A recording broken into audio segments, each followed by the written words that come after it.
Kylian Mbappé prêt à traduire bien sûr le Paris Saint-Germain devant les juridictions. Kylian Mbappé demande 55 millions d'euros d'impayés au PSG. Il a porté l'affaire déjà devant la commission juridique de la Ligue de football professionnel ainsi qu'à l'UEFA. Ça veut dire qu'il n'est plus. Il a déjà porté l'affaire devant les juridictions. Et vous voyez, en cas de sanction, le Paris Saint-Germain risque de perdre sa licence UEFA pour la saison prochaine et donc sa place en Ligue des Champions. Vous voyez, le club reste cependant confiant et par rapport à ce dossier, on attend beaucoup de choses. Et bon, est-ce que Kylian Mbappé est en train de se venger contre le Paris Saint-Germain? La question reste posée. Ce qui est sûr, bon, on verra ce qui va se passer par rapport à ce dossier. Et Kylian, ils sont décidés, Kylian avec son clan, ils sont décidés bien sûr à faire encaisser ces 55 millions d'euros au Paris Saint-Germain. En tout cas, les Qataris, s'ils doivent 55 millions d'euros, ils vont vite payer. Mais à moins qu'ils veuillent que l'affaire soit devant les juridictions, sinon ils en ont véritablement les moyens. On poursuit avec Neymar Junior qui a été vu le jour de la fête des pères au Brésil portant la montre Tudor Black by chronographe Pink en acier inoxydable, une montre de 13 000 $ s'il vous plaît, ça coûte très cher et c'est ça que Neymar Junior a porté, bon, montrant bien sûr le luxe, tout le luxe, et regardez comment il est habillé.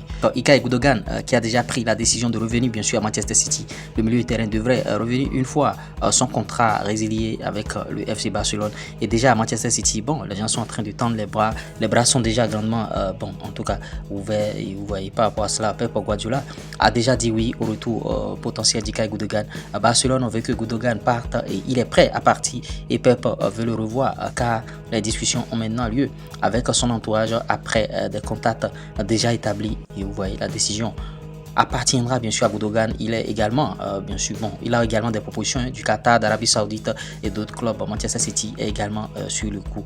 Bon, on espère qu'il reviendra travailler encore avec Guardiola. Son passage à Manchester City était très bon et il va encore revenir une fois et pourquoi pas travailler et permettre à Manchester City bien sûr de gagner des rencontres, pourquoi pas. Et vous voyez officiel, Jordan Tezi, 24 ans bien sûr, a signé à l'AS Monaco, montant de transfert 12 millions d'euros, et vous voyez par rapport à ce joueur, et il est pétri de talent, il va montrer de quoi il est capable bien sûr à Monaco.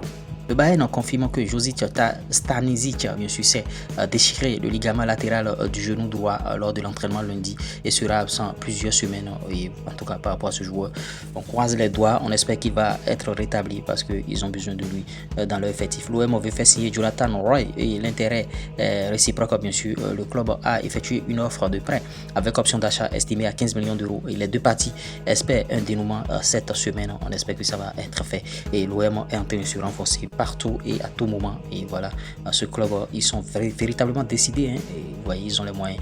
Barcelone a exprimé son intérêt pour Rafael Leao et bien sûr là dans son viseur, mais l'accord est très complexe et l'AC Milan demande au moins 100 millions d'euros, mais le Barça espère inclut des joueurs dans l'accord pour que cela se concrétise. Est-ce que l'AC Milan va accepter cette proposition? C'est fait. Facundo Pellistri au Panathinaikos 6 millions d'euros de frais, vous voyez, c'est fait déjà. Et en tout cas, ce joueur, il va jouer là. C'est un jeune joueur bien sûr de Manchester United, voilà, il va partir et en tout cas, c'est bien pour lui. J'espère que vous avez bien sûr aimé ce Flash Info. Likez, partagez, abonnez-vous. Ciao.